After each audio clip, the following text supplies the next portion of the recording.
He's the best, and to have a guy like that leading the team, it shows out there. You turn on the tape, and everyone wants to play for him, wants to fight for him, and the guys are playing, energetic. They're excited to be out there, and they're having fun. I think that's the most important thing, and he's done such a great job of preparing us and letting us go play free and fast out there. So to have a guy like that leading the charge, it's been awesome. Justin Herbert talking about his head coach, Jim Harbaugh, who has been a master of turning programs around quickly. The Chargers are 6-3, and we're going to do a speed round now. They put us on the clock. I still don't know what the penalty is if we go over because we have complied so far, but the clock will be ticking, and we're going to start with the 6-3 Chargers. Question for you, Devin. They do have the top scoring defense in the NFL. Is the offense in LA good enough? Offense is good enough because Justin Herbert's good enough. The question I do have about this defense that I want to see Sunday night is they haven't played some of the best offenses, so I want to see what they look like. They play a lot of too high safeties, playing against Joe Burrow, who might be the hottest quarterback in the NFL right now. I want to see how for real this defense is. But Justin Herbert in the run game, I think will give you just enough to win a game, especially in the playoffs. When the Colts and Jets were flexed out of Sunday night, Aaron Rodgers' primetime game gone, I'm thinking, why are they doing that? And it's like, wait a minute. The Bengals, they're disappointing, but the Chargers have something going on, and the Chargers are looking good, and I think the offense will get better because of Justin Herbert. They want to run the ball, but they've got the ability to pass the ball effectively, and I think it'll get better and better as the season unfolds. All right, Pittsburgh Steelers, 7-2. Mike Tomlin's been the head coach since 2007. Is this his best coaching job, Devin? No, Mike Tomlin's had years where Ben Roethlisberger's been hurt. It's been a revolving door of quarterbacks, and they didn't have the success this team is having.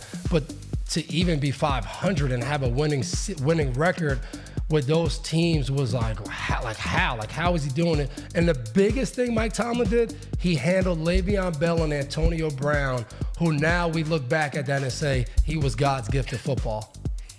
Yeah, exactly. And there have been other guys, too, that aren't as obvious as Brown and Bell, where when they go elsewhere, coaches are like, what? How in the world did Mike Tomlin keep these guys under control?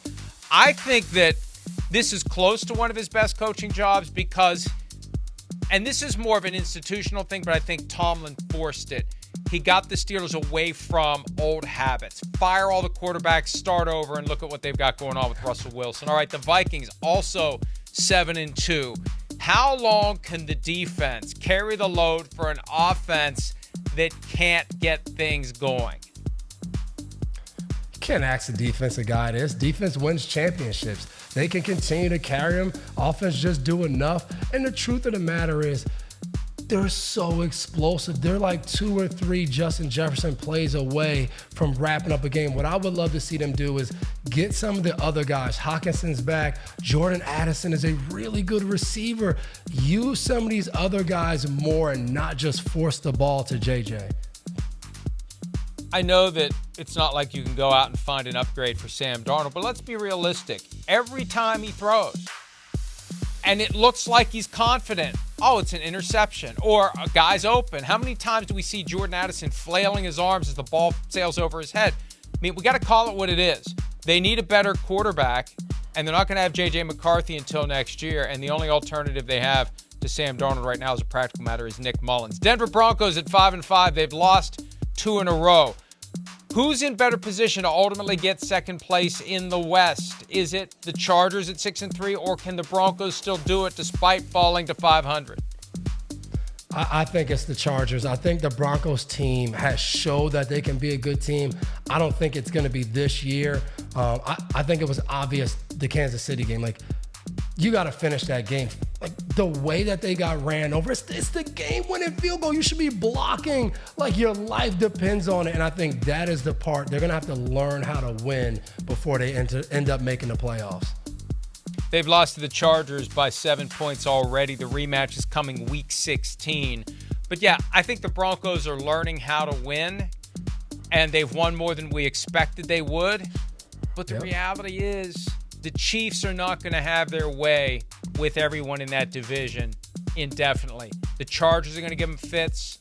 The Broncos are going to give him fits. The Chargers may be the team that ultimately ends that winning streak. Who knows? All right, that's it. We've complied with the clock on all 4 topics. Let's go ahead and take a break.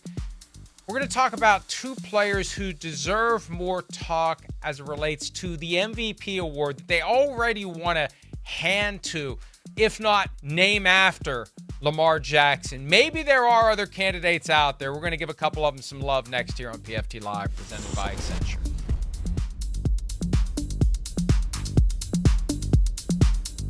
Hi, it's Mike Florio. Thanks for watching PFT on YouTube. Hit subscribe for the latest news and analysis from Pro Football Talk.